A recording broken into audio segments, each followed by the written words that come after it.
Quran Surat Al-Baqarah ayat 26. A'udzubillahi minasyaitonirrajim. Innallaha la yastahi ayyadriba masalam ma ba'udatan fama fawqaha fa ammal ladina amanu faya'lamuna annahul haqqu min rabbihim wa ammal ladina kafaru fayaquluna madza aradallahu bihadza masala yudillu bihi katsira wa yahdi bihi katsira wa ma yudillu bihi illal fasikin. Sesungguhnya Allah tidaklah malu membuat perumpamaan apa saja, nyamuk atau lebih kecil daripadanya. Orang-orang yang kafir atau munafik mencari-cari saja pasal yang akan mereka gunakan untuk membantah Nabi. Dalam wahyu, Allah membuat berbagai perumpamaan. Allah pernah mengumpamakan orang yang mempersekutukan Allah dengan yang lain adalah laksana laba-laba membuat sarang.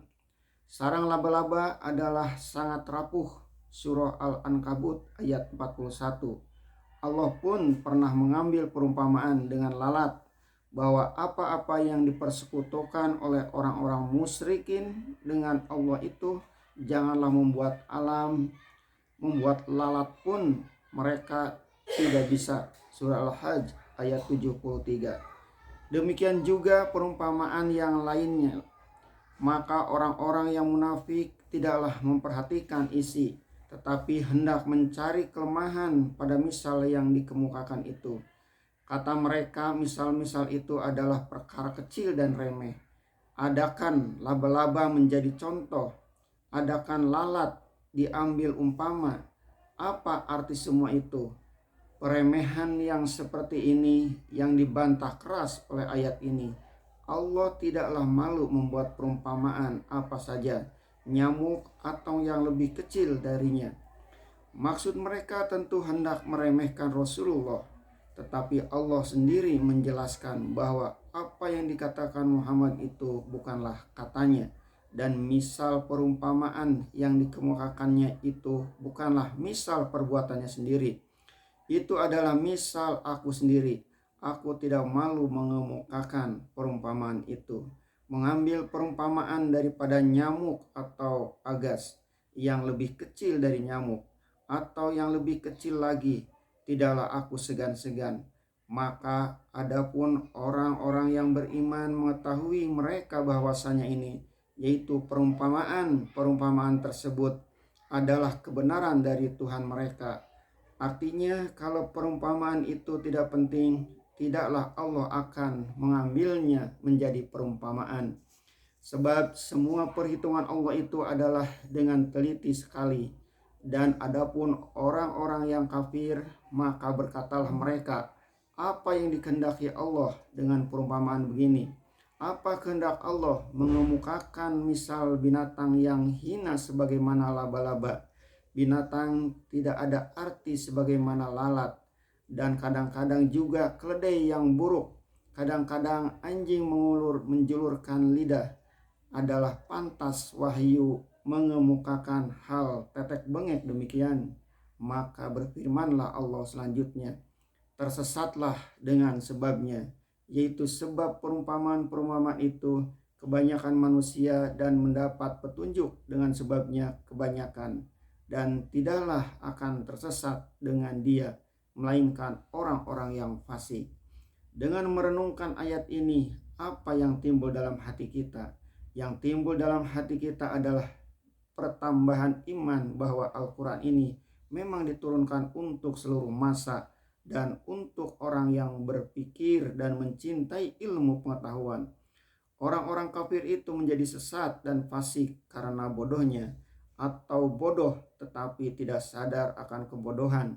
Dan orang yang beriman tunduk kepada Allah dengan segala kerendahan hati. Kalau ilmunya belum luas dan dalam, cukup dia menggantungkan kepercayaan bahwa kalau tidak penting, tidaklah Allah akan membuat misal dengan nyamuk, lalat, laba-laba, dan lain-lain itu. Meskipun dia belum tahu apa pentingnya, namun orang yang lebih dalam ilmunya, benar-benar kagumlah dia akan kebesaran Allah. Di zaman modern ini, sudahlah orang tahu bahwa perkara nyamuk atau agas bukanlah perkara kecil. Lalat pun bukan lagi perkara kecil. Demikian, mikroskop telah meneropong hama-hama yang sangat kecil, beratus ribu kali lebih kecil daripada nyamuk dan lalat. Nyamuk malaria, nyamuk penyakit kuning, dan nyamuk yang menyebabkan penyakit tidur di Afrika menyimpulkan pendapat bahwa bahaya nyamuk lebih besar dari bahaya singa dan harimau. Di Sumatera, beberapa puluh tahun yang lalu terkenal nyamuk malaria di panti dan penyambungan yang menghabiskan orang senegeri-negeri.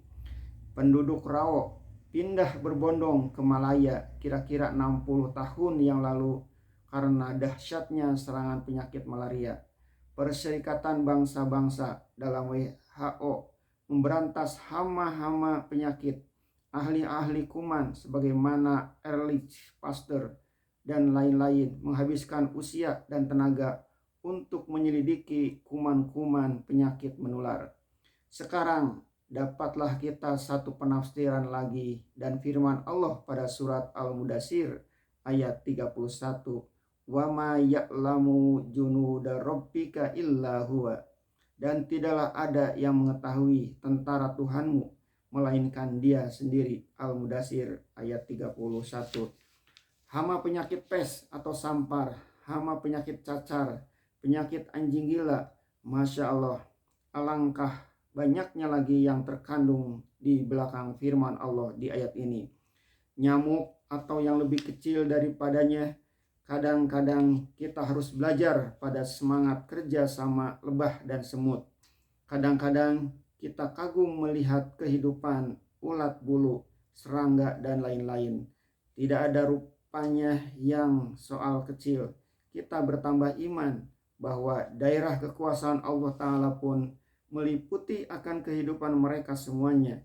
Janganlah kita menjadi orang fasik yang tersesat karena kebekuan hati dan kesombongan, berlagak tahu padahal tidak tahu.